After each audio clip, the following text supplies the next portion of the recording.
Hello friends, welcome to my channel. Hello Priya. இன்னைக்கு வீடியோவில் நம்ம என்ன பார்க்க போகிறோம்னு பார்த்தீங்கன்னா, சூப்பரான சிக்கன் குழம்பு தாங்க. இது ஒரு ஒன் பாட் ரெசிபிங்க. டிஃபனு, சாதம் எல்லாத்துக்குமே நம்ம வச்சு சாப்பிட்லாங்க. அவ்வளோ நல்லாயிருக்கும். ஸோ கண்டிப்பாக ட்ரை பண்ணுங்கள். வாங்க எப்படி பண்ணுறதுன்னு பார்த்துடலாம். இப்போ சிக்கன் குழம்பு செய்கிறதுக்கு ஒரு 1/2 கிலோ சிக்கனை இது மாதிரி குக்கரில் போட்டு வச்சுருக்கேங்க. இப்போ இது கூட ஒரு 2 பெரிய வெங்காயத்தை நீல வாக்கில் கட் பண்ணி வச்சுருக்கேங்க. அதை ஆட் பண்ணிக்கலாம். கொஞ்சமாக இஞ்சியை இது மாதிரி தட்டி வச்சுருக்கேங்க, அதையும் ஆட் பண்ணிக்கலாம். இப்போ இது கூடவே 2 தக்காளி ஆட் பண்ணிக்கலாங்க. இப்போ தேவையான மசாலா ஐட்டங்கள் எல்லாத்தையும் ஆட் பண்ணிடலாங்க. நான் வந்து இன்னைக்கு காஷ்மீரி சில்லி பவுடர் ஒரு 1.5 ஸ்பூன் ஆட் பண்ணுறேங்க. எந்த அளவுக்கு சில்லி பவுடர் போடுறோமோ அதே அளவுக்கு தனியா பவுடருங்க.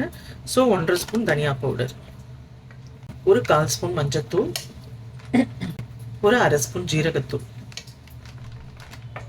இப்போ சிக்கன் மூழ்கிற அளவுக்கு நம்ம தண்ணி ஆட் பண்ணிக்கலாங்க.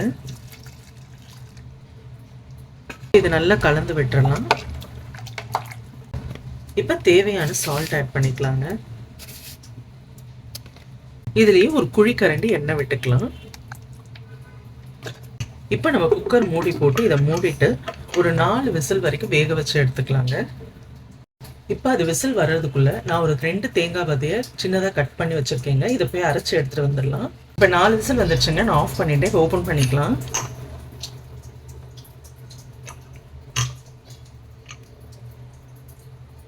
வந்து கொஞ்சமாக தாங்க தண்ணி விட்டோம். இப்போ சிக்கனில் இந்த தண்ணியே நிறைய வந்திருக்கு. இப்போ நம்ம 2 தேங்காய் பற்றியை அரைச்சி எடுத்துகிட்டு வந்திருக்கேங்க. அதை ஆட் பண்ணிக்கலாம். தேங்காவை ஆட் பண்ணிவிட்டு நல்லா கலந்து விட்டுறலாங்க. குழம்பு வந்து ஒரு 10 நிமிஷம் நல்லா கொதிக்கணும். கொதிச்சதும் நம்ம ஆஃப் பண்ணிடலாங்க. ஸோ இங்கே பாருங்கள், 10 நிமிஷம் நல்லா கொதிச்சிருச்சு. சூப்பரான சிக்கன் குழம்பு ரெடிங்க. இது டிஃபனு, சாப்பாடு, இட்லி, தோசை, சப்பாத்தி, நான் எல்லாத்துக்குமே ரொம்ப நல்லா இருக்குங்க. குழம்பு வந்து பார்த்தீங்கன்னா கிராமத்து ஸ்டைலில் இருக்குங்க. நம்ம எதுவுமே தாளிச்சு கொட்டலை. இப்போ செஞ்சு பாருங்கள், கண்டிப்பாக உங்கள் எல்லாருக்கும் பிடிக்கும். செஞ்சுட்டு எப்படி இருந்ததுன்னு சொல்லி கமெண்ட்டில் சொல்லுங்கள். வீடியோ பிடிச்சிருந்தா ஒரு லைக் போடுங்க. இது வரைக்கும் சேனலை சப்ஸ்கிரைப் பண்ணாதவங்க சப்ஸ்கிரைப் பண்ணுங்கள். நம்ம அடுத்த வீடியோவில் சந்திக்கலாம்.